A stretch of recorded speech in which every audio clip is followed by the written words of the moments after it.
French marigold നാനാ variety. എന്തായി പറഞ്ഞതെന്നല്ലേ, വേറെ ഒന്നും അല്ലെന്നേ, നമ്മുടെ ഫ്രഞ്ച് മാരിഗോൾഡിൻ്റെ ചെറിയ ചെറിയ ചെടികളാണ് ഇത് ഇത്രയൊക്കെയാണ് കേട്ടോ വലുതാവുള്ളൂ. അതിൻ്റെ കൂടെ എനിക്ക് കുറച്ച് നമ്മുടെ നാടൻ ബോൾസിൻ്റെ തൈകൾ നിൽപ്പുണ്ട്.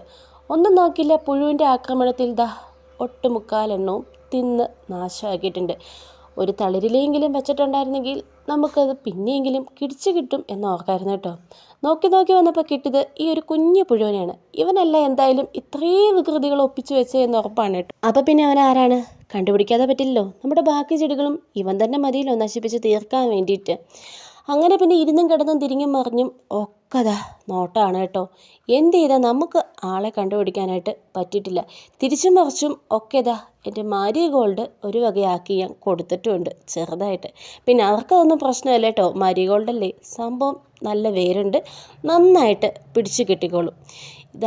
ഈ ഒരു മാരിഗോൾഡ് നിങ്ങൾക്ക് ഇഷ്ടപ്പെട്ടോ? അത് ആ കാര്യം കമൻറ്റ് ചെയ്യാനായിട്ട് മറക്കല്ലേ കേട്ടോ.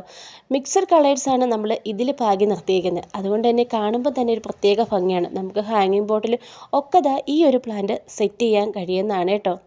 അങ്ങനെ നമ്മളെ പുഴുവിനെ കിട്ടാത്ത സ്ഥിതിക്ക് ആയുധം വെച്ച് ഞാൻ തൽക്കാലത്തേക്ക് കീഴടങ്ങിയിരിക്കുന്നു. അപ്പം മാരിഗോൾഡ് ഇഷ്ടമായോ?